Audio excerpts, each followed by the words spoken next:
Media journalist మిత్రులకి నమస్కారాలు. ఈరోజు ప్రెస్ మీట్ యొక్క ప్రధాన ఉద్దేశం ఈ పాలనోత్సవం సంబంధించి చూసుకున్నప్పుడు కేటీపీఎస్ 8వ దశ నిర్మాణాన్ని చేపట్టాలని చెప్పేసి దాని మీద ప్రెస్ మీట్ నిర్వహించడం జరుగుతుంది.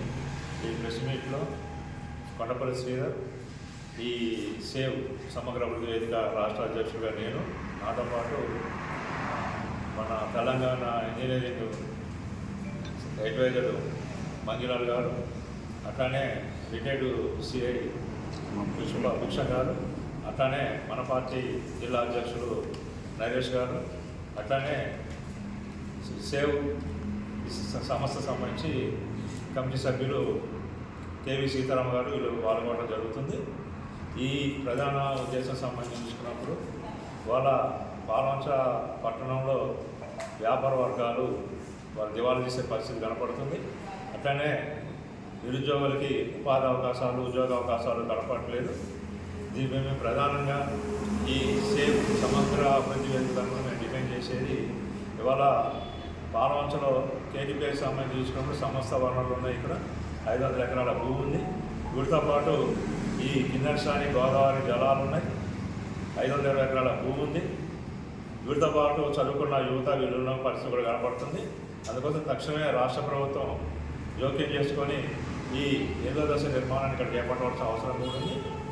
ఇటీవలే మన పెద్దపల్లిలో కూడా రాష్ట్ర ప్రభుత్వం అక్కడ ఈ 1 యూనిట్ 20 మెగావాట్ల విద్యుత్ తయారు చేయడానికి పర్మిషన్ ఇవ్వడం జరిగింది. అందుకోసం అసెంబ్లీ సమావేశాలు జరుగుతున్న సందర్భంగా మేము ప్రభుత్వానికి విజ్ఞప్తి చేసేది ద్వారా పాలనలో వ్యాపార వర్గాలు అట్లనే నిరుద్యోగ యువత చాలా ఇబ్బంది పడుతున్న పరిస్థితి. ఇంకో ప్రమాదం కూడా సంబంధించి మనం మీ దృష్టికి తీసుకురావాల్సింది, ఇప్పటికే ఓఎండం సంబంధించి దాన్ని మూసేశారు. ఇప్పుడు సమీప భవిష్యత్తులో అంటే 2 సంవత్సరాల కాలంలో 5th యూనిట్ మూతపడబోతుంది. 6th యూనిట్కి సంబంధించి కూడా 12 సంవత్సరాల కాలంలో మూతపడుతుంది. ఒక ఓఎండం కొలాప్స్ అయితేనే దాని ప్రభావం పాలన మీద తీవ్రంగా పడ్డది. కానీ 5th, 6th యూనిట్లు కూడా కొలాప్స్ అయితే చాలా ప్రమాదకరమైన పరిస్థితుల్లో పాలన జనాభా ప్రమాదంలో పడే అవకాశం ఉంది. ఎంత ఎక్స్టెన్షన్ చేసినా ఒక 3 సంవత్సరాలు, 4 సంవత్సరాలు, 7 సంవత్సరాల కంటే 5th, 6th ఎక్స్టెండ్ చేసే అవకాశం లేదు. ఈ పాలవంచలో విద్యుత్ కేంద్రానికి సంబంధించి గత చరిత్రగా మిగులుతుంది. పాలవంచ టౌన్ సంబంధించి శిథిలావస్థగా మిగిలే అవకాశం ఉంది. అందుకోసం ఇవాళ మేము సేవ్ సమగ్ర అభివృద్ధి వేదిక తరఫున పాలవంచలోని అన్ని పక్షాల నాయకుల్ని, ప్రజలందరినీ కలుపుకొని దీన్ని ఉద్యమంగా ముందుకు తీసుకుపోవాలని చెప్పేసి భావించడం జరుగుతుంది. ఈ సందర్భంగా ప్రజలని ఎడ్యుకేట్ చేయటం, తర్వాత మీటింగ్లు పెట్టడం, రౌండ్ టేబుల్ మీటింగ్లు పెట్టడం, ఈ పద్ధతిలో కార్యాచరణ చేపట్టి ముందుకు పోవాలని చెప్పేసి భావించడం జరుగుతుంది.